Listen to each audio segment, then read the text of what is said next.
libertatea României, pentru libertate economică, industrială, pentru suveranitate.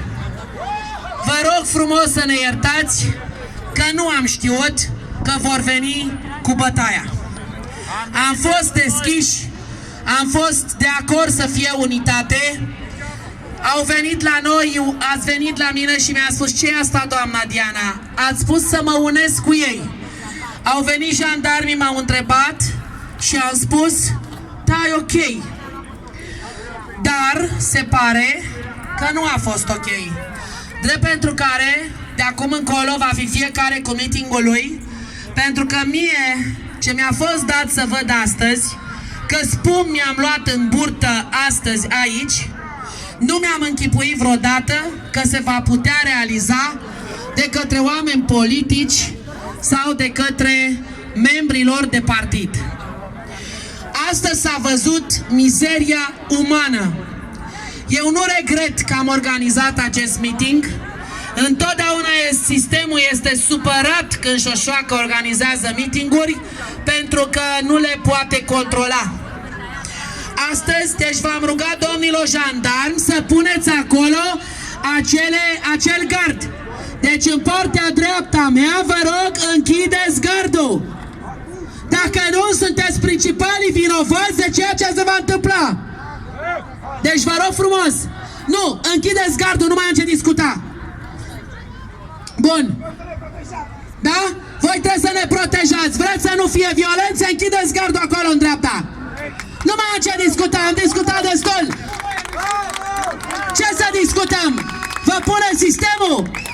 N-am ce discuta cu sistemul. Jos sistemul! Jos sistemul! Jos sistemul! Jos sistemul!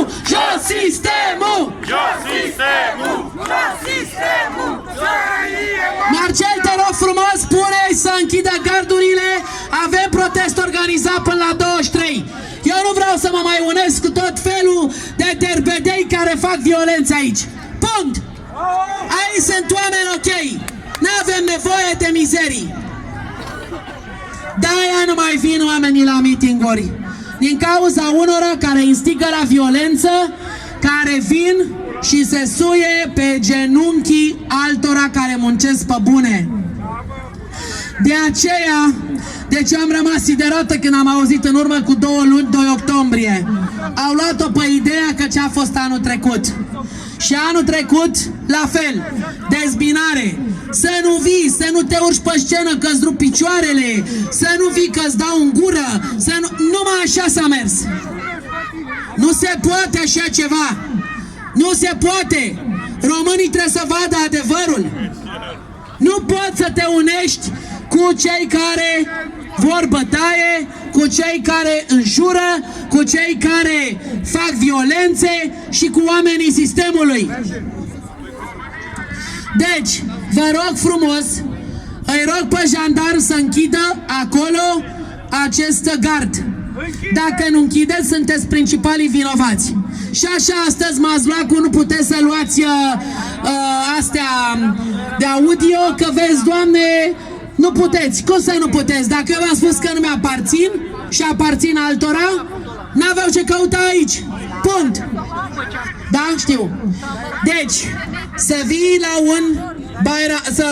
un protest, ca la Bairam, și să te apuci să faci mizeria asta, noi nu ne-am adunat aici, iar cei care au venit trebuie să respecte regulile protestului de aici. Și la universitate a fost platformă. Cui nu-i place platforma, n-are decât să plece la universitate. Noi aici am solicitat să discutăm cu guvernul și pentru aceste solicitări ale noastre care au fost trimise. Vă rog să le trimiteți și voi la guvern și la președintele României. Să vină nu mă interesează, dar jandarmeria trebuie să îi ducă pe drumul lor. Vă rog frumos, nu-i băgați în alveolă, v-am rugat să puneți garduri. Au pus garduri sau nu? V-am rugat frumos să puneți garduri sau aveți ordin să iasă bătaie. Vrem să închidem!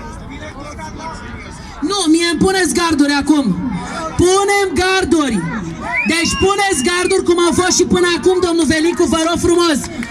Eu trebuie să apăr oamenii și asta la fel. Păi da. Deci, puneți garduri acolo, vă rog frumos. Nu vreau, uitați-vă ce vin. Deci vă rog frumos, n-am nevoie de instigări. Nu stau liniștită. Că nu dumneavoastră v-ați luat pumni în burtă. Deci vă rog frumos, eu am aici oameni. Bun. O să vă rog frumos să stați la locurile voastre. Bineînțeles că jandarmii sunt părtași. Au schimbat sistemul, au crezut că o să iasă bătaie și că oamenii noștri se vor lua la bătaie. Oamenii noștri nu se iau la nicio bătaie cu nimeni. Oamenii noștri au stat aici și au spus fără violență. Noi nu suntem ca ei, punct. Da? N-au decât să se ducă unde vor în campania lor electorală, să se ducă la Cotroceni, să se ducă la Parlament, să se ducă unde vor. O să vă rog frumos să stați restrânși. Da. Da, asta e altceva. Deci un cordon de jandarmă se va face pentru a nu trece încoace. Rugăm foarte mult și dorim garduri. Ne-a ajuns violența. Ne-a ajuns violența. Vă rog frumos cineva de acolo să filmeze, să avem, bă, da, asta e instigare. Filmeze și cu aia să se vadă, și cu asta meu, și cu al meu. Da? Asta este instigare. Da, jandarmeria a deschis gardurile, corect. Deci jandarmii le-am spus să închidă gardul, nu ați făcut-o, ceea ce înseamnă că sunteți complici la mizeria Tinichelei. Dacă voi faceți jocurile puterii, voi să suportați inclusiv bătăile pe care acești nemernici le vor. Da? Hai, filmați acolo să se vadă. V-am spus să puneți garduri. Când trebuie să puneți, nu le puneți. Le puneți când nu trebuie. Pe bune? Și vreți să mai țină lumea cu voi? Ăștia sunteți. Ăsta e adevărul. Nu sunteți în stare să mențineți ordinea și disciplina și sunteți cum vă bate vântul politic. Bun. Deci în acest moment, uite, mizerie, da? S-au dus, s-au plimbat și mizerie. Ha? Da, la ai noștri dați amenzi. Lui ăla i-ați dat amendă? Pentru de ce? Păi cine l-a luat? Dar de ce să faci scut de scutier? Ca să iasă bătaie? Dar nu e normal. Trebuie să pui gard. Dacă puneai gard, deci înțelegeți. În acest moment trăim momente istorice. În acest moment vedeți trădarea pe față. În acest moment vedeți ce se întâmplă cu adevărat și ce încercam să vă spun de infiltrați. În acest moment aveți dovada trădării și că nu există niciun partid parlamentar care să țină cu România. Cred că v-ați convins. Da? Cred că v-ați convins. Deci, în loc jandarmii să pună acele garduri, s-au pus ei ca scut. N-am nevoie, mă, să vă bateți cu ei. Pe bune. Deci ce vor să arate? Mamă, ne-au bătut și a trebuit să dăm în ei. Voi îi provocați stând așa. Dacă tot aveți scut uman, puneți și scut de garduri. Că nu ne induceți pe noi în eroare. Da? Bun. Deci nu poți etc. și jos guvernul. Silviu, pleacă de acolo că știi pentru cine sunt făcute multe chestii.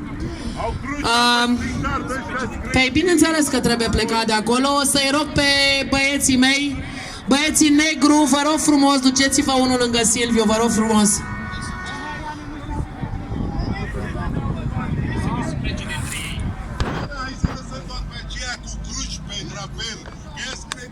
Nu, ăia sunt ai lor. Ăia sunt ai lor. Ăia sunt ai lor. Nu, sunt ai lor. Sunt ai lor. Nu, folosesc însemne ale credinței ca să își bată joc de oameni. Eu știu manipulările astea. Le-am trăit pe pielea mea. Mulțumesc frumos.